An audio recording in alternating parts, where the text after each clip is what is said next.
Bamm Ericsen with Ballers After Show for AFTERBUZZ TV, episode 9, titled $1 Million in a Bag. Let's go. You're tuning into the destination for TV superfan discussion, AFTERBUZZ TV. And now, let the buzz begin. Just throw it in the bag. We saw a lot that happening tonight.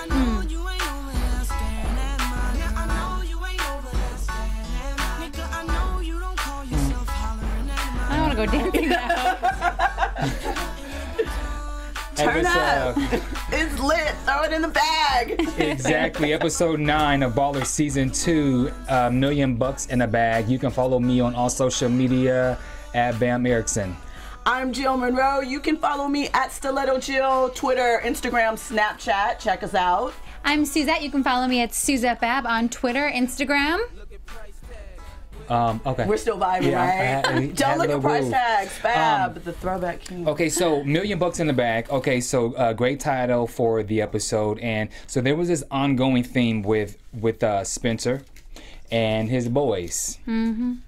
What does Spencer think? That's what they were all asking when it came to questions about their money, their investments, the sports, the team, everything that entails their brand. What does Spencer think? Because they trust him. Yeah. Mm-hmm.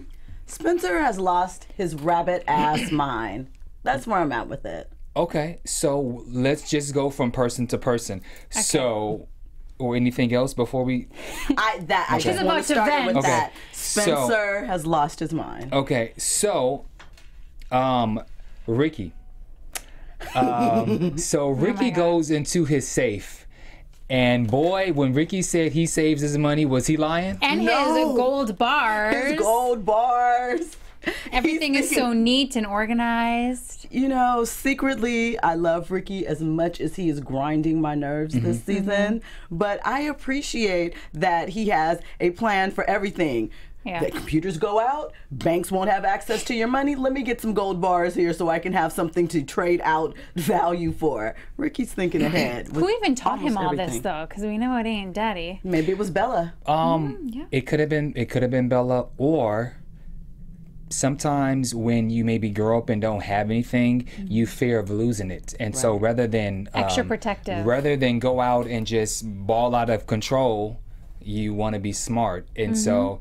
And I just think, you know, with the fact that his dad played ball, we don't know if his dad has any money anymore. Just with all of those things, Ricky seems like a character who will not follow in the same footsteps as his past. Although he has some qualities which we're going to obviously discuss, but when it comes to financial, he's solid.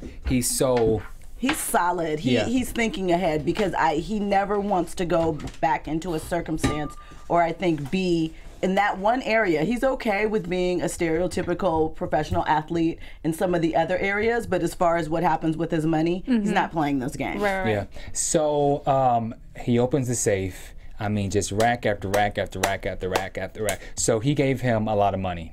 And when he closed the safe, he probably had probably maybe 15 gold racks. So although Spencer's out of his damn mind, Ricky is not hurting for money. Ricky is not. Yeah, so open conversation. What's your thoughts on Ricky so easily giving the money? Why is he out of his damn mind, Spence? So just open discussion. What's your thoughts? Well, first of all, Ricky and Vernon, they trust Spencer, so they're trusting this whole idea. Because we saw how easy it was when Vernon said, here's $1 million, and he said, it's not enough. He said, what do you need? So, but the problem is it's still shame on Spencer. Like, it's disgusting that you're asking, it's only because of ego, because he at first said, no, I'm not going to take your money. And then once Andre respectfully said, hey, I think that you're doing a great job. Fairly so. I want you to run the company. Let's not go to Vernon yet, but let's go to Ricky first. Because once we go to Ricky, then we're going to go to his dad. Okay. So my thing, the reason why I think that Spencer is out of his mind. With Ricky, I understand Ricky has it as a backup plan, but I just think it's bad business. It's just, this is the person that's handling your money. I know you trust them, but now you're getting commingling situations because now, are you an owner of this? How soon are you getting your money? It just makes it really complicated. And on top of that, the reason why Spencer didn't get approved by the NFLPA was because of things that were kind of shady and shallow and fudgy. And this just seems like something that is bound to come back up. There's no way you're going to get around of somehow, some type of way. The fact that he loaned, I mean, he borrowed money from his clients is going to come up, and then it will circle back around to the whole deal thing. So it just, I don't think that ultimately for his business and what he wants to do, it's going to bode well for him. Well, not only that, Ricky still hasn't actually signed the dotted line. So he still doesn't have an actual team, an actual contract yet. So that could still look as being bad because he's still not making a decision. These teams could say, this is taking such a long time, it's ridiculous. So it's never a guarantee. You know, if it's not about the money, then what if he only makes $8 million, he lost 36? Like, wouldn't that still look like, you know, isn't your financial advisor making a bad decision if, you know? I am going to disagree just for the sake of disagreeing. And I will say that it takes a lot of guts to, like, I can't even ask someone for $50. So yet alone for millions of dollars, you have to have a lot of guts for that. But also at the same time, if they want to give Spencer their money, I don't believe I should ever have a right to tell anyone who has a lot of money what you can and cannot do with your money. If you want to give them your money, go ahead, do it. Be a chicken head. If you want to give them your money and you lose it, hey, do what you do. But I do think that although looking from the outside perspective, like, are you crazy? I think it's a good. I see it's a good deal. I see it's a good deal because they trust Spencer. He will potentially have the money to buy the company, and I think in the end everything is going to be okay. Now, where the smart decision would be is to make sure that not only do they get their money back, but also interest. But see, the problem with this is they're volunteering and giving him this money without wanting anything back. And they're football players. They're not really thinking about that. They're like, okay, we trust you. But can I make one comment too with Spencer? So how old is Spencer, do we think? Spencer's like 38, 39. Yeah. So a 39-year-old man who's looking, good in his suits and who can wine and dine people, there's no one else he can ask for money but two players he's worked with for the past year. Why don't you go to Jason? Jason's the agent making 20% of these huge contracts. Well, you remember Jason is giving oh, not Jason, I'm thinking Joe. I'm saying the age. I'm just saying that you're 39 and there's no one else that you can go to but these two players. That's a good point. Why didn't he go to Jason? That's an excellent point. Or any parents, does Tracy's parents have money? Is there, I mean, for, to be 39 and... Oh, Tracy, Well, I'm just saying, to burn maybe so many bridges that you have no one else that you can ask for money but two players you've worked with for the past year, that's odd. That's like, that's not good. People don't trust you. It just makes me a little shaky about Spencer's business acumen. But, I mean... The change, well, I guess we'll get to Andre, but we'll get to that. I have questions. Okay, so now let's go to Dad. So when Pop sees he's back again. So when Pop, and how convenient that he's there when Ricky opens the safe and see all that money, and then he goes, "Did I tell you that?" And then he made some comment like, "Did I tell you that I loved you?" or some kind of comment to butter up to him. Didn't he get the car too? I mean, his dad obviously didn't know his son was that responsible. You know what is interesting too about his dad having a change of heart? When it comes down to it and Ricky having his change of heart, what Ricky wants is just his dad's involvement. What do you think, Dad? He just wants that. That's like the biggest thing. And so what's your thought on Pop's thoughts? He told him to, he says that, first of all, you haven't made a decision. He told him something that we've all been wanting to tell Ricky, make a decision. And then he also put into his head the two teams that you're thinking about going to sucks. You know, you've had, and then Spencer joins in and says that you've had 4 seasons when you rushed over, I think, 100 yards he said that. per game, and so you'd be the only player if you can do 7 years because you catches, have or 7 catches, because now you have at least 3 years in you. So they were co-signing together, and it all made sense. It makes a lot of football sense, and if he does. I don't know if Ricky has won a ring yet. I don't believe so. I'm going to assume he no. wasn't, Yeah, because he said his dad is. But he could make the Hall of Fame. So, you know, these are type of ego points that appeal to athletes. And his dad probably knows what will push his buttons and what he secretly desires. Ricky desires acceptance from his dad and maybe further. So, you know, he's going to end up somewhere. That, to me, says that he should have went with the first team in the first place with New Orleans, because if the concern was what quarterback is going to be there, we know that with the Bills, the quarterback was new. With New Orleans, they have an established QB, and Miami and LA don't. So yeah, and I think that Dennis is being smart, because he's saying, we want you to leave kind of a legacy. We want you to do well, to be in the Hall of Fame. So he's actually thinking the bigger picture, where just someone like Spencer's kind of always thinking about the moment. Like, what do I got to do? Where am I going to run? Who am I going to da-da-da-da? But then also, don't you think that if one of these established teams wanted him, wouldn't they would have gone after him a long time ago? They probably would have, but I think that might have something to do with the money. If he's getting deals like 2 or 3 years for $36 million, and they realize they can't maybe do that. One of the more established teams, I mean, maybe, you know, if they would try and trade for him, they might get their whole team. So I think it's an option of them not thinking that he would come and play for them. But then there's this whole thing now where it's not about the money. So he's going to go to some place for like $2.99 and ball out. That's a good point. Yeah. But overall, I was very impressed with Pop's advice. Yeah. He looked beyond the money, and he came from a perspective of not only just business, but just from an athlete's perspective, because who wants to go into a sport and not win the highest accomplishment? Right. So I like that storyline. Okay, so now Vernon and Ricky. So I'm Reggie. So we find out, or Vernon finds out, that the $300,000 that he loaned Vernon during season 1 was all the money he had.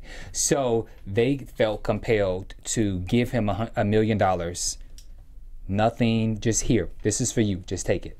He rips the check up. He's like, no. And then the Andre conversation we'll get to later, but then they wound up having to, he goes back to them at the very end, and he says now he needs $5 million. What you think? Again, that's just crazy to me, especially considering we know. And yes, he gave Vernon the speech, you know, something could happen, blase, blase. But we know Vernon has a season-ending injury, that he is not going to play next season, and that the Cowboys have drafted someone that is in his position. So to me, I get it. You know, maybe take the $1 million because he did get his bonus, but then to come back and say, hey, I need 5, it just, again, sets it up to me that if something goes wrong, you're never going to be able to sniff any parts of this. And I know, take a risk, but there's got to be some other way. And now, at least Spence on this one said, hey, this is a risk. Are you sure?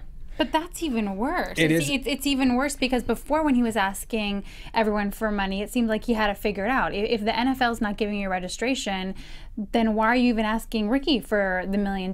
Like, to me, it's disgusting. Like, there's no way he should be taking all this money from these kids, if you will. They're still young, and we know that Spencer, whatever happened to the other $300,000 got paid back. Like, he's blowing money. He's not making smart decisions. Andre said to him, you go in for everything. You don't think about anything. So how can you take this money from these players? Now, going as far as Vernon and Fat Reg. Now, Reggie, you were a shit starter during season 1. You've kind of calmed down season 2.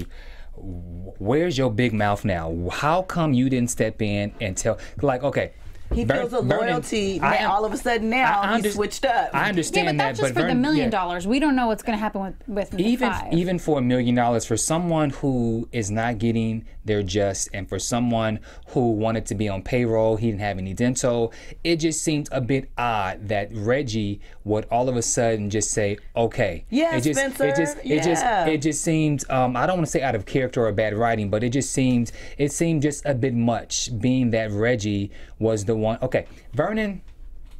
We know Vernon, he's going to be sweet. Vernon's he's loyal. He's not very bright. Right. Okay. And he's loyal. Yeah, but Spencer got everything calmed down with the coach and he got stuff calmed down, but even still, Reggie still, to our knowledge, we don't know what he's on the payroll for, 1,000 or 3,000. I agree with you. I think that for Reggie just to be like, yeah, Spencer, we owe you. It's really like, you know, a very special episode where everything gets wrapped up in 30 minutes. I need Reggie in the season finale. I need him to be like, are you out of your goddamn mind? Something. Something. So, anything else regarding this before? Well, 1 million and 5 million is really drastic. So for the million, if they already feel like Spencer gave him everything to jumpstart his career again, and like you said, everyone's saying, what do you think, Spencer, what do you think? They obviously really, at this point, need him and value his opinion. So maybe the $1 million doesn't seem like the end of the world. And it doesn't. I mean, I know it doesn't, but I'm just like, no one's asking him, well, what's your plan? Because he doesn't have a plan. No, his plan is to use the money to buy ACM. Like they know that, and so they think that he still doesn't have enough. Well, he just may. But if they can help him get ACM, I think they think everything will be fine. Be okay. Because he basically runs ACM anyway, and so he was. ASM, right? ASM, I'm sorry. Yeah, ASM. So he wants to buy ASM. That's where he was working. Joe and Spencer pretty much ran it. Anderson is just the man. The figure. He's just the figure. He's just the money. So I can see their perspective of why they will want to give him the money, because if they give him the money and that he owns it, everything is going to be fine. Well, they've maybe also never lost something like Spencer has. So they had, because the whole reason why Spencer gave Vernon that $300,000 was because Vernon had blown all his money. Yeah. But he was still living in the mansion. They still had the cars. They had the girls over. Like, they weren't. No, but there was a problem. He ran out of money. He did. Like, he ran out of money.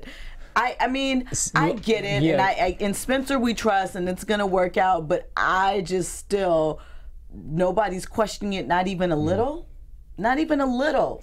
And okay, and then another thing. I'm sorry, I have to go back. How come Ricky's dad didn't say? It's just right. It's just sitting there like, you guys are some ballers. Everybody's just cool with it. How come his dad didn't say, wait a minute, Negro? Why? What's going on? Again, that's why I'm kind of feeling like the writing kind of went like they dragged this out. They dragged everything out, and then they're trying to punch it in and wrap it up really quickly in the last 2 episodes. So it's like nobody's in character, because now all of a sudden nobody's having questions about. Okay, so it's just not me. No, nobody. Everybody about this money thing is just like, go Spencer. Right. Here you go. You need more? We got you. What you need? Nobody's saying a thing, and that is so not what we've been going through. And even though and to your point, I know Spencer's made it happen for everyone and has produced some results, but even still, that's not going to cause a question to come up in anybody's head. Seems odd. Yeah, of course, because he also has no money. So why do they? But then why do they even trust him with their own money? Well, you know, sometimes there are people who are not as rich. They're very good at handling other people's money. Like Spencer, you know, one thing we can say about him, he's honest. He will refuse to deal with surgery if it means that he has to be out of commission to take care of his boys. So he's very loyal, and so that I can say. So then all those feelings you're feeling is then why the characters are just giving him money.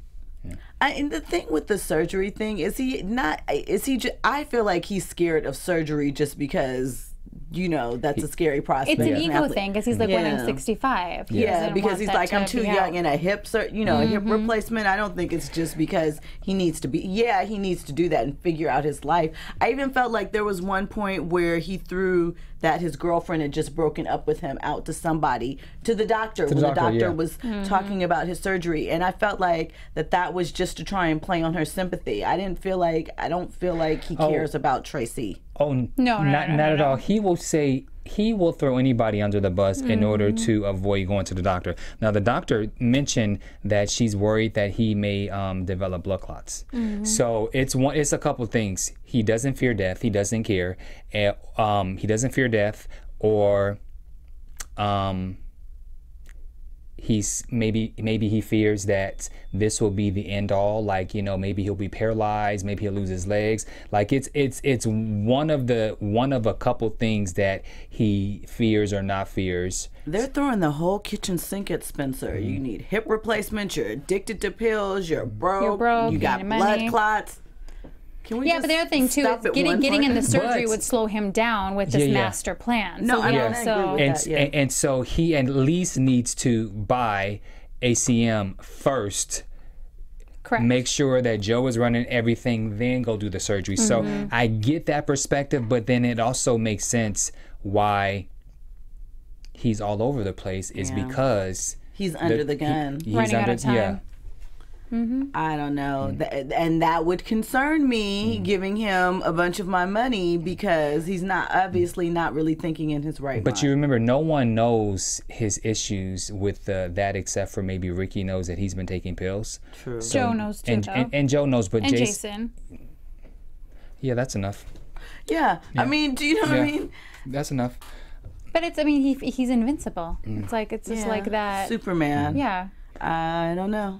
Okay, so now, Charles and Julie.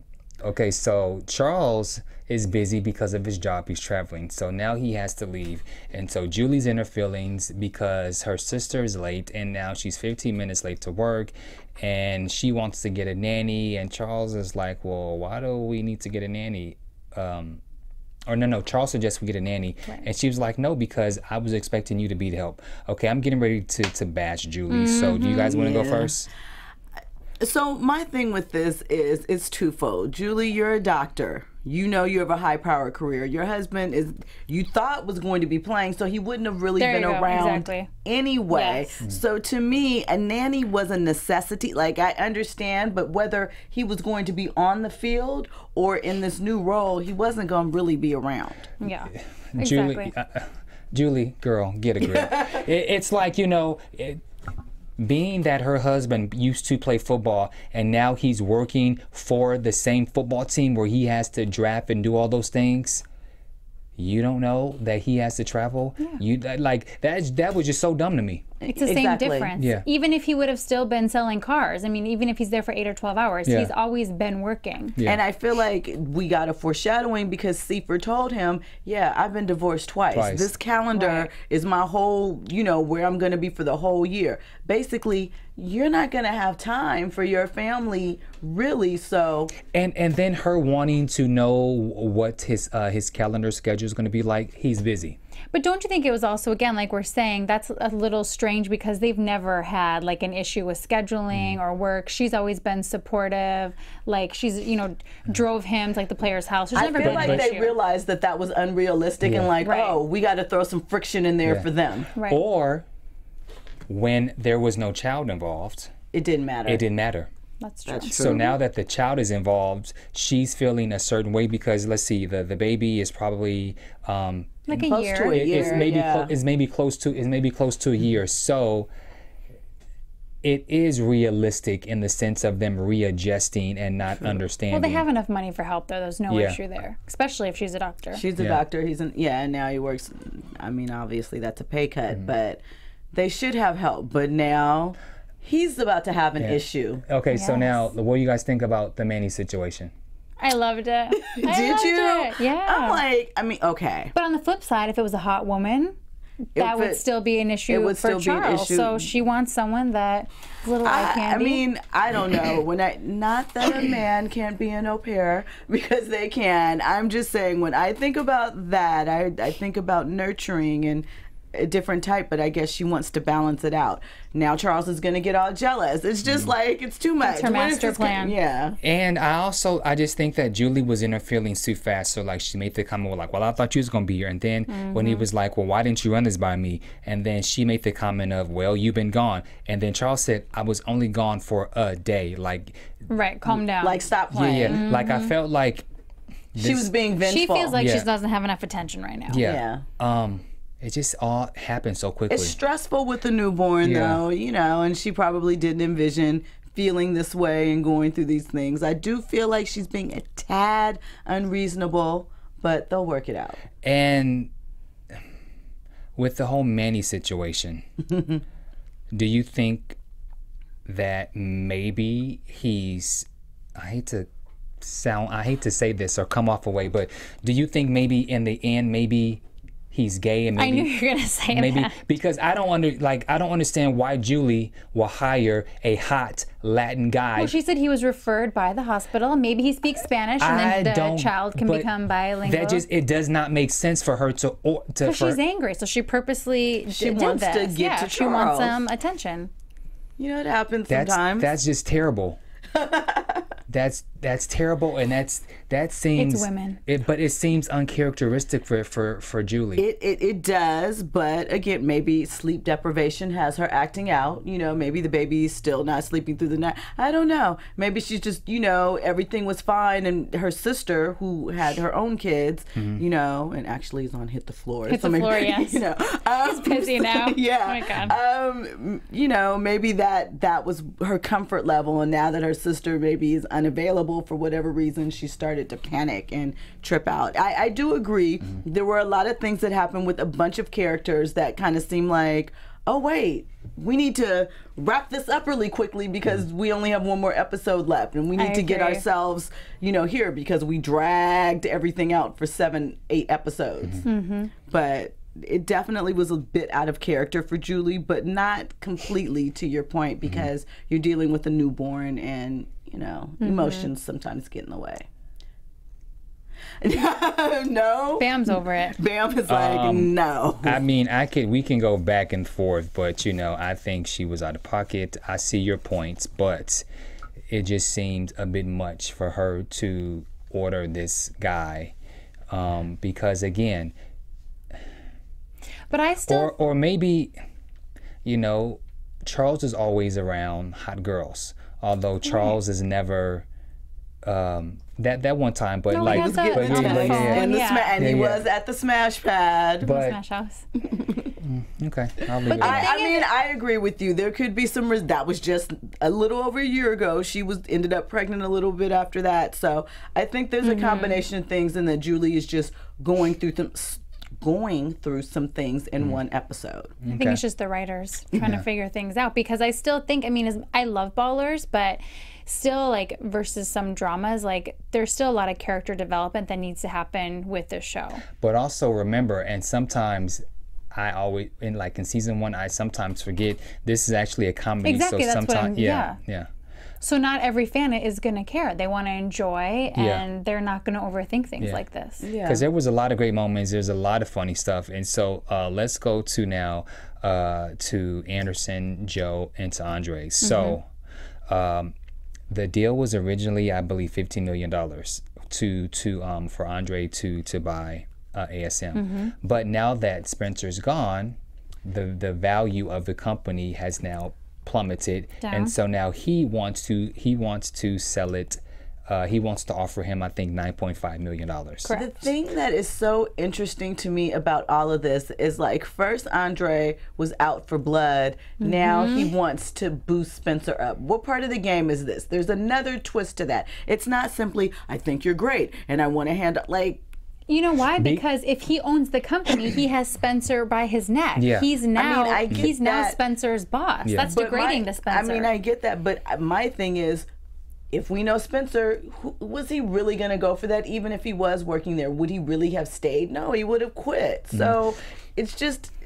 Now that but he doesn't have anything else. But that I would disagree, because I believe that that Andre wanted to buy ASM with the intention of controlling and making Spencer his slave. 100%. And so obviously he already knew that Spencer would be gone. So from a business standpoint, Andre actually does make sense. With Spencer gone, like, Spencer is the man. This is his show, the Ballers. The premise, he's the connection he's the point. connection between everybody. With Spencer being gone, as Andre said, all of Spencer's clients are gone. So it's actually very smart for him to make a less offer.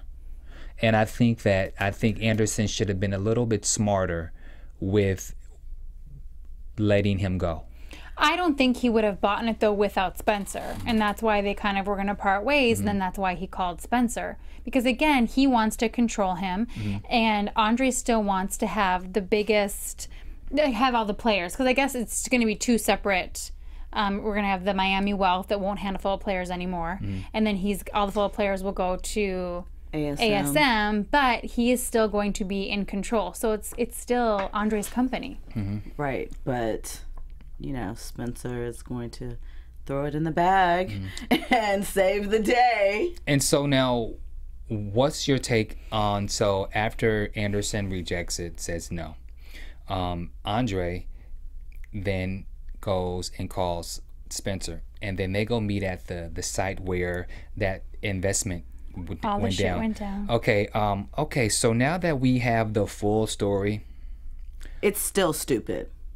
Not only is it stupid, but Andre did what he was supposed to do. He said, Spencer, this is a bad idea. You should invest $600,000, not $6 million. Well, I'm a football player, and you should have made me. I'm gonna do what I want. Listen, it was stupid, and I couldn't believe that we have waited nine episodes just to find out that it was a condo deal, and Spencer went over Andre and put in all of his money. Like a 5-minute scene.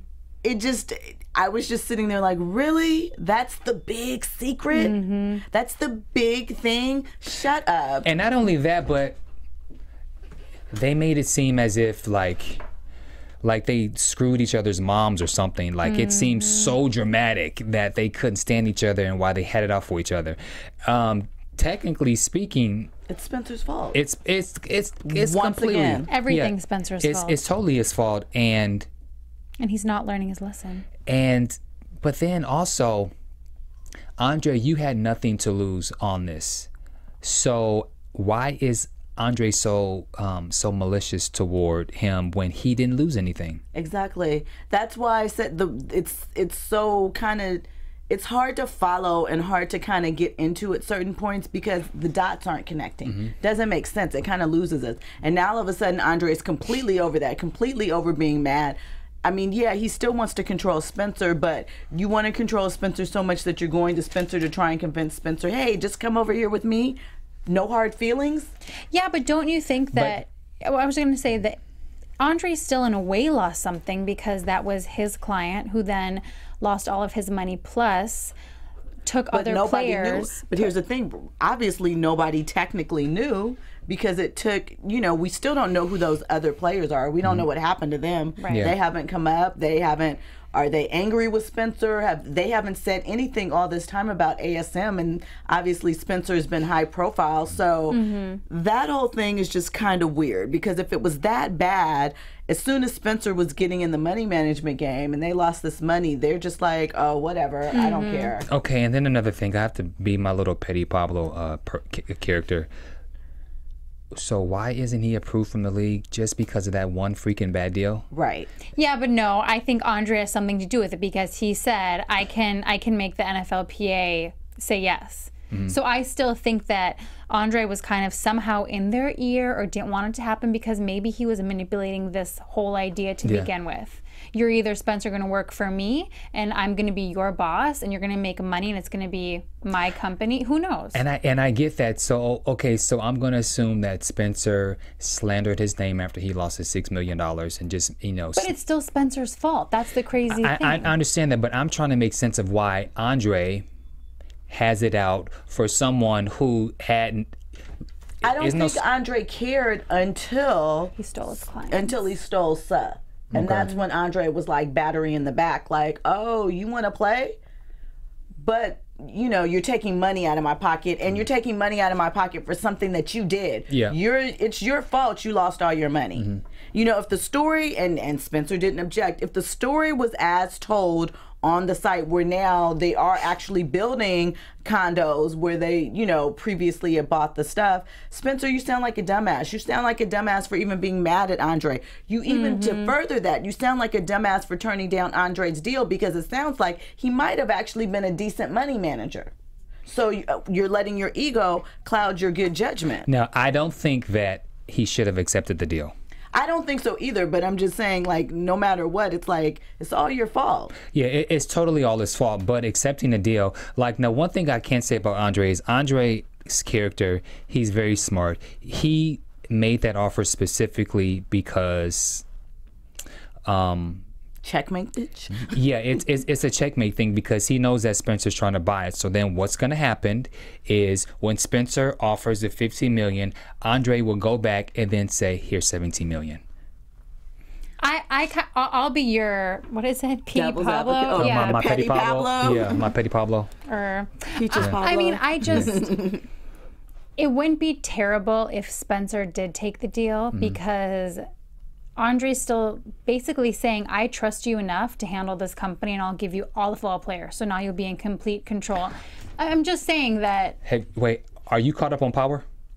Yes, but I didn't watch today's. Okay, so let Power fans, you remember, Which is everyone. yeah, you remember what happened when Stern bought the club, bought Club You're Truth, right, you're right. and then he had James Go St. Patrick working for him. It's a terrible idea. Right. Don't You're do right. it. But I was trying to They will be. undermine you. Yeah, don't do it. They will learn your business, cut you out at the knees, and then go over there. It happens all the time. Yeah, Okay. yeah, I don't just- do it.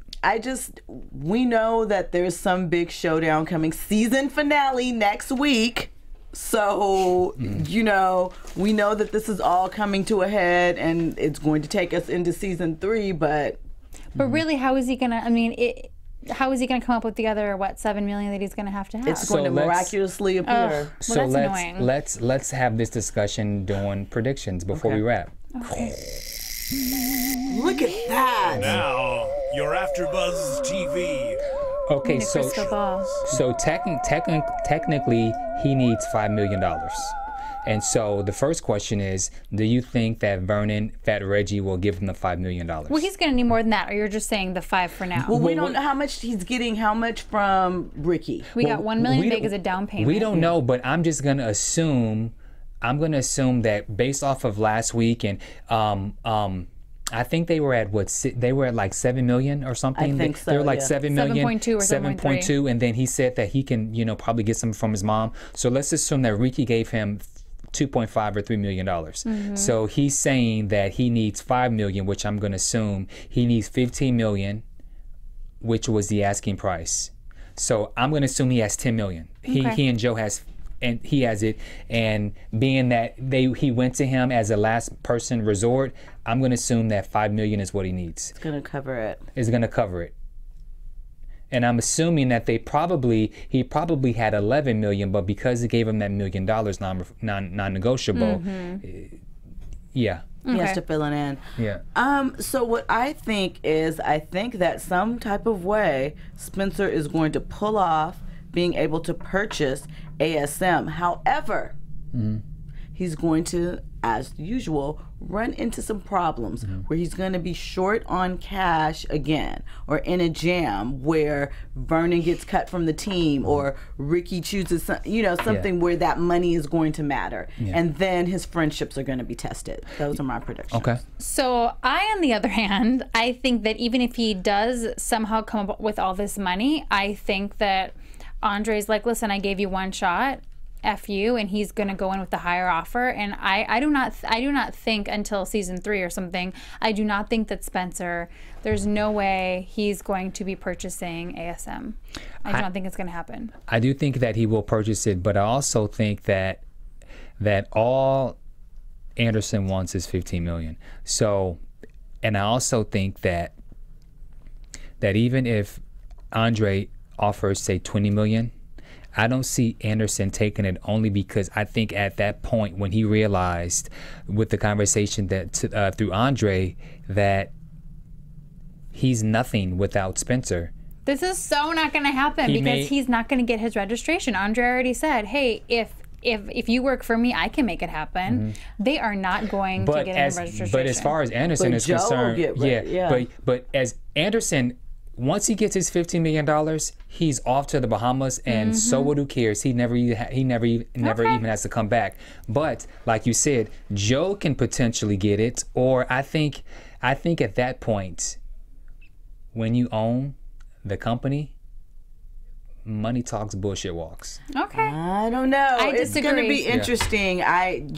We do know that there's a double cross headed the way because of the previews for next week. So it's going to be interesting. I can't believe the last episode is next week. Yeah.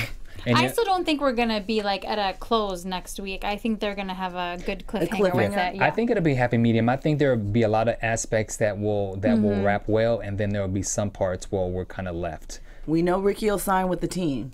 He has to do that. Somebody. So what's your thoughts really quickly? What's your take on Ricky's character? What's your prediction? I think he's going to stay in Miami.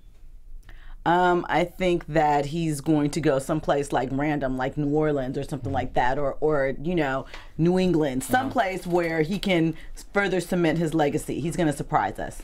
I do think that he's probably going to go somewhere else to secure his legacy. What's your take on Vernon?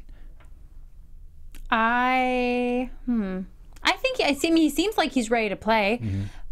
So I don't know. With his little mini 4-pack. Oh my God. I think that Vernon is going to find himself possibly out of a job, or at least out of a starting position. And then out of the $5 million. Or at least concerned for the $5 million. I'm not really sure. I think it can go either way. Yeah. And then the last thing before we wrap is Julie, Charles, and Manuel. I think he's going to stick around. I think he'll stick around for a little bit. They're going to need the help. And I think that we will watch Julie and Charles navigate new parenthood and the new demands of his job and the attitude shift that he's going to have to undertake. He is. He can't be so nice and be so friendly with these guys. But he could have given the one kid $20,000 and he offered $15,000. So he is thinking a little business. Yeah. And I forgot to mention that, but people, Another new character. I hope Charles plays Petty Pablo and hires a hot girl to be the nanny to piss Julie off. That is so not going to happen. She wears the pants in that household. Gonna let that go. That's not going to happen. Okay, so one more episode. So next week we will be back for the season 2 finale. Let everyone know where you can be found on social media. Did you have something? I'm sorry. No. I'm tearing up. There's only one more episode left. You can find me on Twitter and Instagram at Suzette Babb. You can find me at Stiletto Jill and JacksonStilettoJill.com. Yes. And really follow her on Instagram because she has really cool videos. She's out and about everywhere. And you can find me on our social media at Bamm Ericsen. We want to thank you guys for tuning in to AfterBuzz TV for Ballers Season 2, Episode 9, $1 million in the bag. So throw it in the bag. Just throw it in the bag. I wish somebody was throwing me $1 million. From executive producers Maria Menounos, Kevin Undergaro, Phil Svitek, and the entire AfterBuzz TV staff, we would like to thank you for listening to the AfterBuzz TV network. To watch or listen to other after shows and post comments or questions, be sure to visit AfterBuzzTV.com. I'm Sir Richard Wentworth, and this has been a presentation of AfterBuzz TV. Buzz you later. The views expressed herein are those of the hosts only and do not necessarily reflect the views of AfterBuzz TV or its owners or principals.